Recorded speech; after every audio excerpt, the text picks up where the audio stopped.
there have been people who have challenged your depiction of the flora and fauna of Gaza. You appeared on a talk show of sorts with three people, but two were primarily engaging you. They were comedians. I was sort of surprised to see you in that context.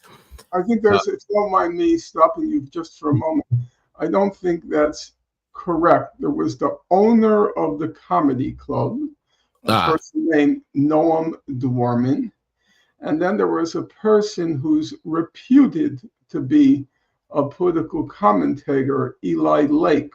Yes. Now, I don't follow the web. I'm a book person, but I understand that he used to be a political commentator for an outlet called The Daily Beast. So he doesn't advertise himself as a comedian, though maybe some of his comments misled people into believing he was one. The snark didn't help. You're absolutely right. He the owner of the comedy club sort of engaged you. You're absolutely right. And Eli was very sort of intense, but somewhat dismissive of your analysis, which is fine. What I thought was interesting, though, was not so much the conversation, because there were a lot of sort of standard boilerplate Zionist talking points that you were dismantling. But it was afterward when I saw Coleman Hughes, who is a fairly well-known African-American political commentator who has worked for conservative think tanks. He's an opponent of reparations. He's an opponent of affirmative action, I believe. He also responded to you, and he's responded on other conservative outlets as well. And then yesterday, Mr. Hughes wrote a blog called "What Are Conditions in Gaza Like?" I wanted to give you just a few lines of what he said to get your response, because what he said in many ways is representative of what many people who are pro-Israel have argued. He said, of course, he's been consuming a lot of your work. And he said, according to Finkelstein and other critics of Israel, pre-war conditions in Gaza were beyond hellish. Finkelstein regularly calls it the Gaza concentration camp. And the phrase open air prison has been widely used for more than a decade. He then breaks down some of the points that you've just argued around water, around electricity, around food, etc. But then he makes a counter argument. He says that when he looked at, he said he decided to look at the data to find out life expectancy at birth and under 5 mortality rates, and of course, infant mortality. And he said he expected the numbers to correspond with what you said. And he said what he actually found were, quote, numbers that make Gaza look like a typical developing nation. He says, according to the CIA World Book, life expectancy in Gaza is 75.7 years. He said if Gaza were a country, that would put it in the 46th percentile of all nations. He said the CIA World Factbook puts infant mortality in Gaza at 14.9 per 1,000. That puts it at 43% in the world nations, and much better than the global average, which was 28. He pulled out some other data in other papers to talk about life expectancy under 5 mortality rates. And effectively what he's saying is Gaza isn't great, but it's not radically different than other developing nations. I want to pin that up, and I'm going to bring one more piece of the equation rather for you to respond to, and that is the people who say, regardless of what these conditions are, and even if we concede the fact that Israel redeployed its troops in end of 2005, 2006 to the perimeter, Hamas is still responsible for some of that unemployment. Hamas is still responsible for the life expectancy, that they had an opportunity to do development work and instead they didn't. So there's the argument of it's not exactly true what Finkelstein is saying. He's over dramatizing the situation. And then there's even if it is true, why aren't you holding Hamas accountable? Those are the two kind of dominant arguments I'm seeing circulating, and I'd love to give you a chance to respond to both of them. Well, thank you for the opportunity. I did catch some of what Mr. Coleman Hughes and another guest, I guess his name is Michael Moynihan, I don't know these names because I'm not a web person, but I think that's his name. Michael Moynihan went on to say that if you look at videos of Gaza City, you see malls, you see kids having a good time. Yeah. And then he went on to say that he checked and he saw that Gazans are always going on vacation to Europe. And it was really a jolly good time. Yes. And my initial reaction was, I go back a long ways. This week I'll be celebrating my seventh decade. If celebrate is the proper description, I think mourning comes closer to it. But leaving that aside, there was a time during the civil rights movement in the 1960s when conservative white commentators would make the point that why are you complaining? Meaning African Americans, you're doing a lot better than anybody in Africa. Mm. And it would bring out exactly the same statistics as Mr. Coleman Hughes adduced, namely life expectancy, infant mortality, exact same statistics, and said to African Americans holed up in ghettos and living lives of, this is pre-civil rights legislation. Right. I assume Coleman Hughes would not want to make the point that life in pre-civil rights legislation in the United States was a bowl full of cherries. I would hope he wouldn't want to make that argument. But white conservative commentators constantly used that kind of argument. Why are you complaining? You're doing so much better than your brethren in Africa. Later, there was a whole school of academics. They were called Cleometricians. And there was a famous book put out called Time on the Cross. And that was purported to demonstrate that slavery wasn't all that bad because slaves actually made out better than free workers in our economy. And the truth be told, those arguments in and of themselves, there is an element of truth to it. So I was reading for another book I wrote, unrelated to Israel, Palestine. I was doing a lot of reading of W.E.B. Du Bois. Yes. And at one point, Du Bois makes the point. He says he compares slave labor with quote unquote free labor. Remember, this is before unions, and it was pretty brutal. Right. For the benefit of the audience, you're talking about Black Reconstruction. I think this is Black. Black Reconstruction. It's Black Reconstruction, and the first 3 chapters of Black Reconstruction deal with the slave, the white worker, and the planter. And this is the context where Du Bois is offering his kind of revisionist history of the Reconstruction era. I just want to give the audience some intellectual context for what you're doing. Go ahead. Good. I'm glad you remember that. And he says that, and I'm quoting him, the economic amenities, the things that make life pleasant, of slavery, he said, listen to how he described slavery. He said the slave is, quote, protected by a certain primitive sort of old age pension, job insurance, sickness insurance. Just as an anecdote on that regard,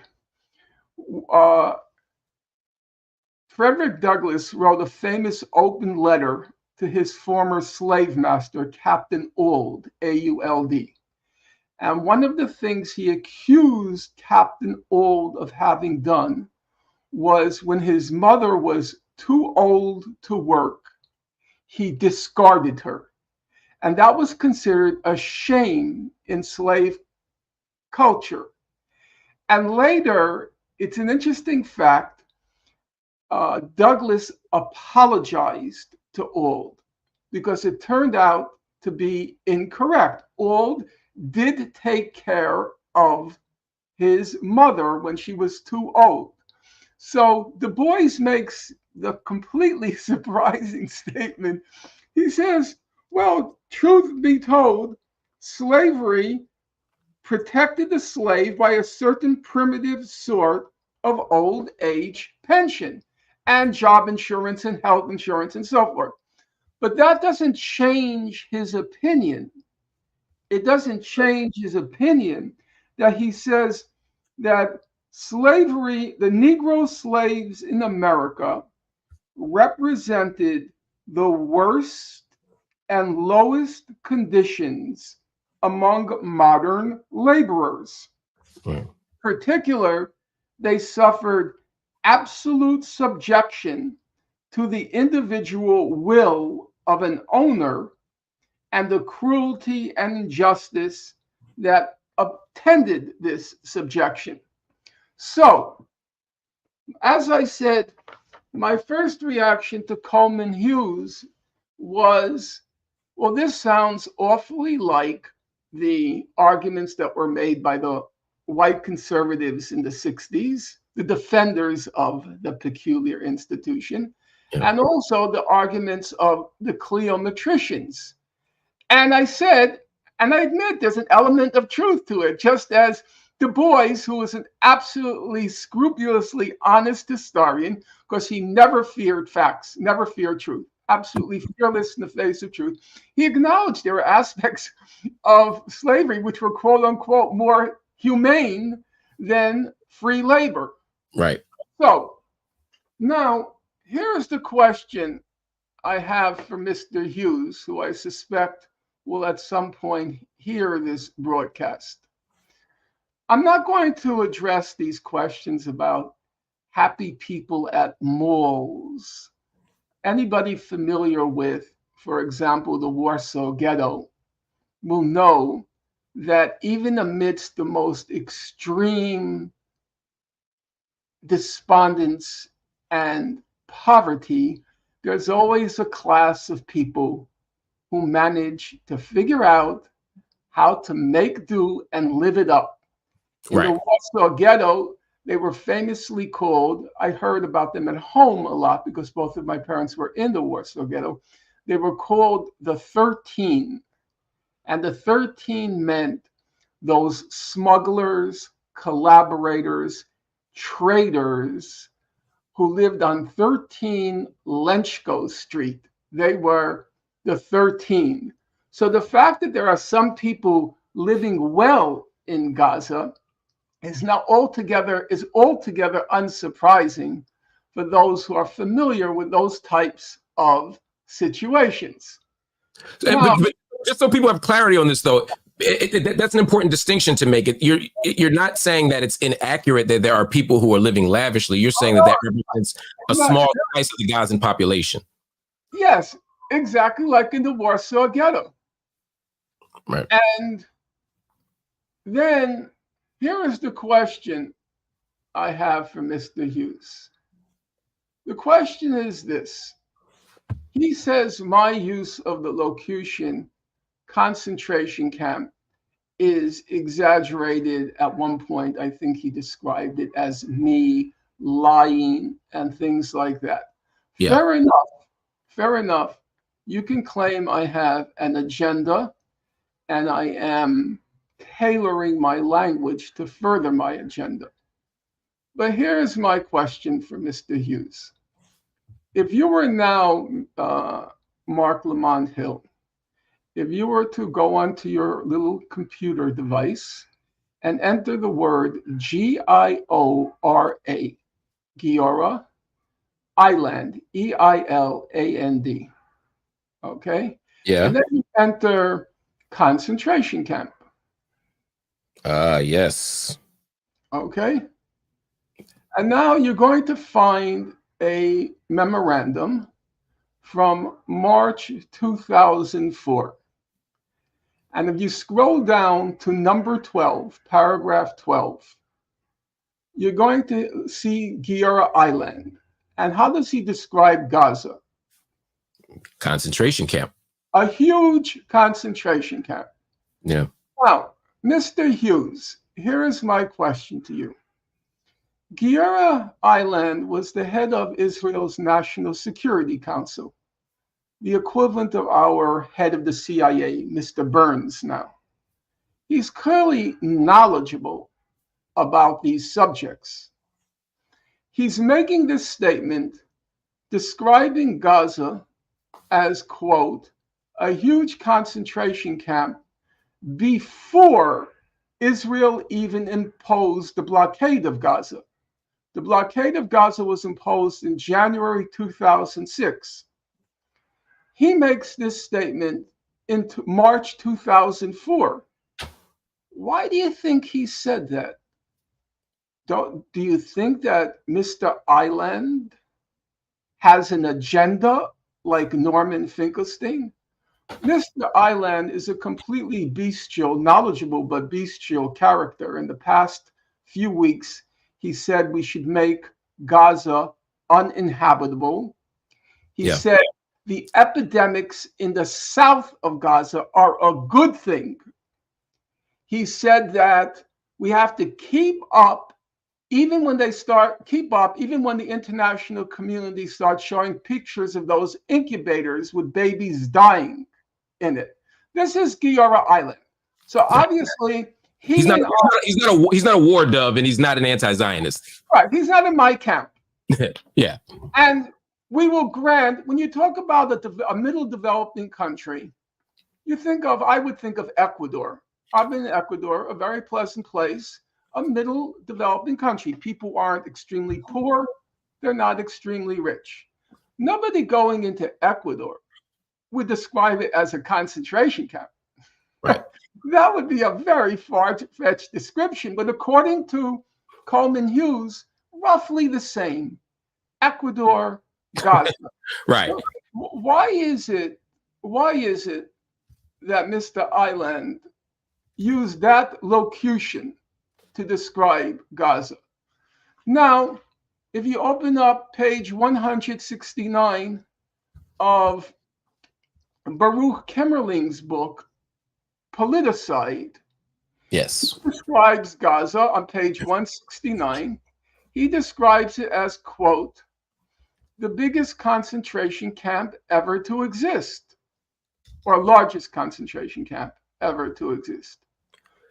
Why did a senior academic at the Hebrew University, why did he use that descriptive? It was just a developing country like Gaza, where people went to the mall, they had burgers and fries at McDonald's, and every once in a while, they went on a European vacation. It's an interesting thing since nobody can go out of Gaza. Right. And there's no airport. It's a fascinating argument. How that occurred. Let me take one last person. Israel's leading authority, and probably the leading authority in the world on life in Gaza. Sarah Roy is the leading authority on the economics of Gaza. I think I can claim it's a tiny distinction, like the tallest building in Wichita, Kansas, but I can claim to have the most knowledge of the political history of Gaza. But the person with life experience and a stickler for detail is Amira Haas. She lived in Gaza for a sustained period of time. She wrote a classic book on her experience living in Gaza. She's Israel's, she's the journalist on Haaretz, Israel's most distinguished, not mass selling, but distinguished newspaper. She's their paper of record.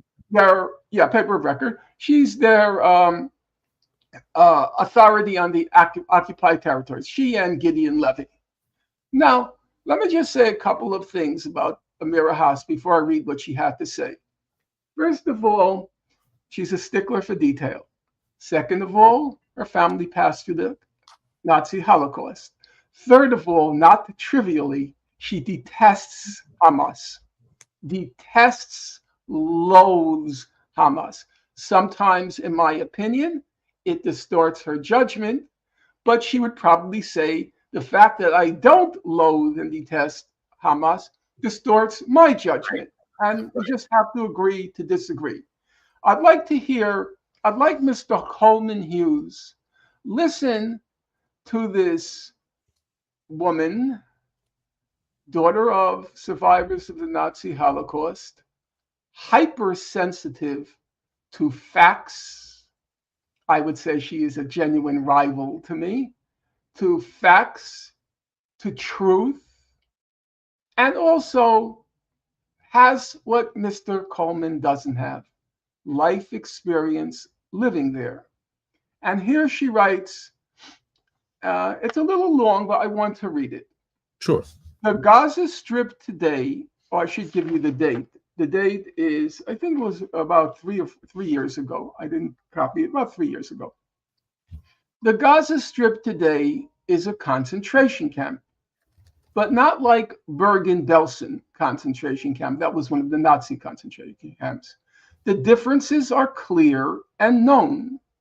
This writer, meaning herself, is opposed to parallels, lacking information, knowledge, and understanding, drawn for purposes of provocation. But this writer is also opposed to creating hierarchies of suffering, which, whether concealed or openly, justify any suffering that does not reach the climax, which we, the Jews, define, meaning she's against those who say it's not the Holocaust. It's terrible, it's awful, but it's not the Holocaust. Right. And so she says, in the Gaza Strip, which is closed off like a confined and separated camp, lives some 2 million people in one of the most densely populated places in the world. About 70% of them are the descendants of refugees expelled from their homes.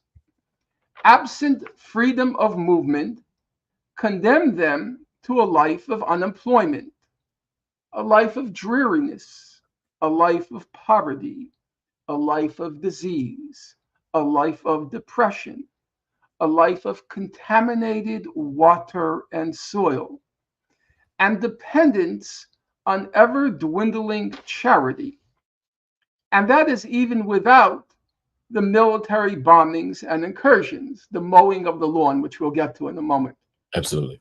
Bergen-Belsen, as a prisoner's camp, and thereafter as a concentration camp and extermination camp for Jews, it was dismantled after about 4 years of existence with the defeat of the Third Reich.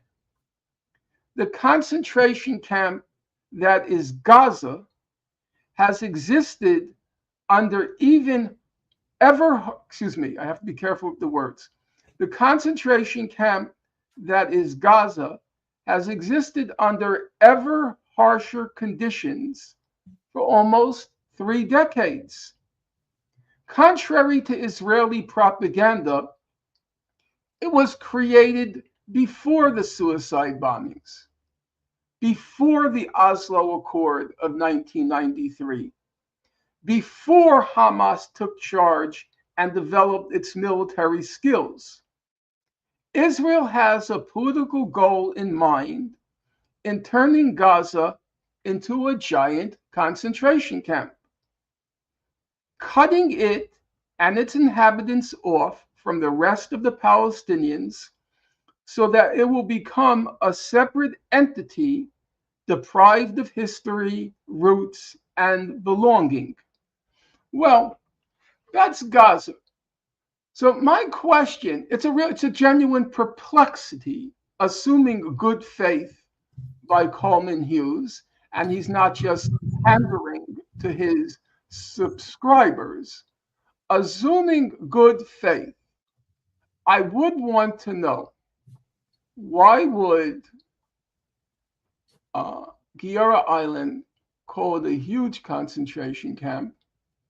Why would Baruch Kimmerling call it the largest concentration camp ever? Why would Amira Haas call it a giant concentration camp? That just genuinely perplexes me.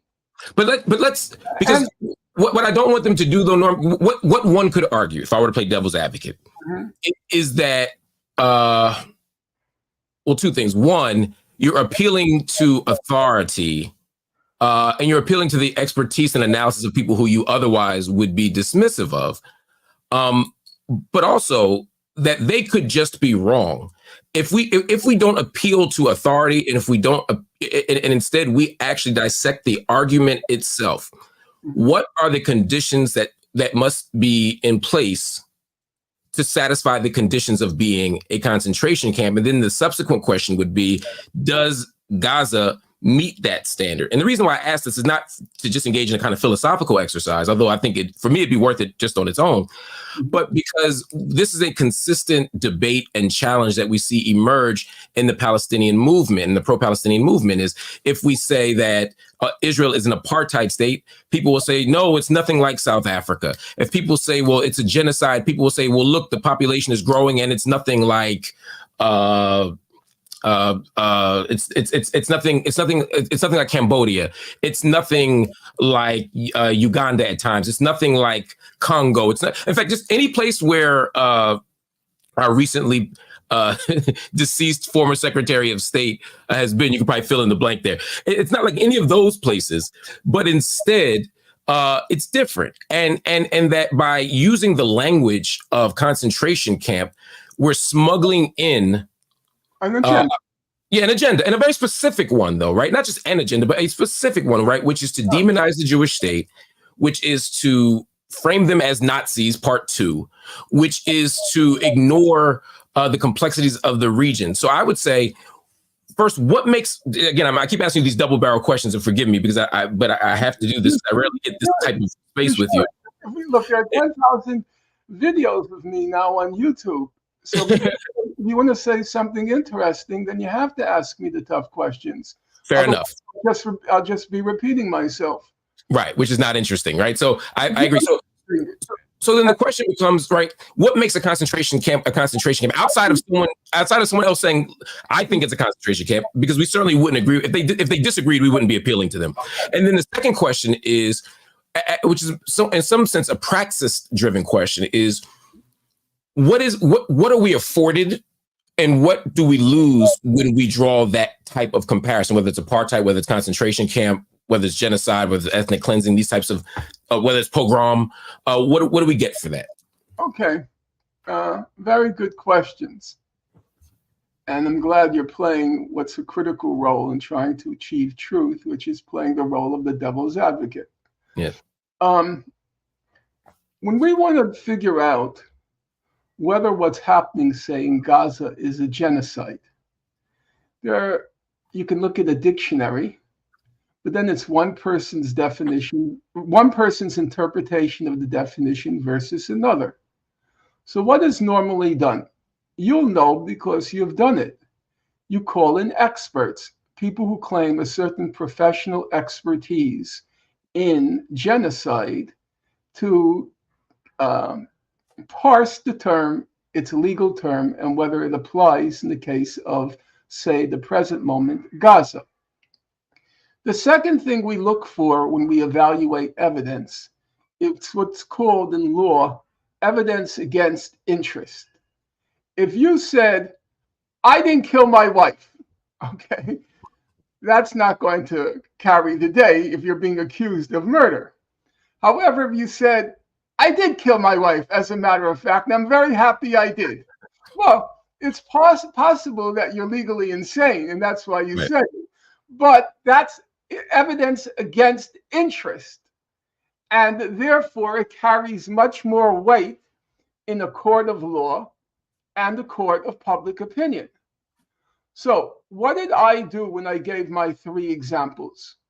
Right. I can't claim, I can pull off the shelf right now a definition of concentration camp, as many people have done in the course of trying to prove me wrong or prove me right. They have pulled off the Merriam-Webster's definition, and they say, well, as a matter of fact, Finkelstein is correct. A concentration camp is the coercive coercive containment of people in a limited space, and technically he's correct. But I didn't do that. I didn't use the dictionary style. I didn't just pull off. I tried to do something else. Number one, we can say at the very least for the head of Israel's national security establishment, Giora Eiland, that as that occupying that position and also being Jewish, and here it's not an irrelevant fact, he would know what a concentration camp is. And you can assume, because he's such a right-wing fanatical, if I can use the term, I don't particularly like it, but fanatical Zionist, you can assume he wouldn't use that word in a glib fashion to describe Palestinians. And yet, knowing the situation as he does, that locution immediately leapt to mind. It's a huge concentration camp. There's nothing to argue here. There's nothing to debate here. It's just perfectly obvious to the naked eye. The second person I chose was Baruch Kimmerling, who was a senior sociologist at the Hebrew University of Jerusalem. That credential ought, as it would in any other debate, carry weight. And the third person I chose was a person, Amira Haas, who A, lived in Gaza, B, is notorious for being a stickler on facts and detail, and 3, professedly loathes Hamas and could never be found extenuating or apologizing for it. Right. So those seem to me to be very worthy pieces of testimony and evidence. And I do find it perplexing, leaving aside the fantasies about European trips, leaving aside that kind of sheer lunacy by Mr. Moynihan, I do find it perplexing that these 3 individuals who I named couldn't distinguish between a concentration camp and Ecuador. I find that very hard to compute. And I also said the kinds of argument that Coleman Hughes made were just very commonplace with African Americans in the pre-civil rights era. I remember one guy came on, he was African American, and he was a Coleman Hughes of his day. Yeah. Said, and I'm not saying this in a pejorative sense to Coleman Hughes. I don't know him from Adam. I don't find him particularly interesting or particularly bright. That's fair. I have nothing. This is not. He's no Ben Shapiro. He's no child prodigy. Yeah, to the extent that Ben Shapiro is a child prodigy, except in his Jewish mother's eyes, and every Jewish mother thinks their son or daughter is a child prodigy. But leave that aside. I don't. You just caused me. Oh, I'm sorry. I forgive me. In the 1960s, I remember, it was the civil rights era. It was my youth. You remember these sorts of things. There was an African American who came on. He was a kind of what you might call a pre-Coleman Hughes. And he said, if we were in Africa, we'd still be swinging on trees. That's what he said. Yeah. And actually, there was a guy who responded to him, I thought, in a quite clever way. He said, as far as I know, the only one who swung on trees in Africa was Tarzan, and he was white. Which is very true. Yeah, I thought it was a very insightful comment.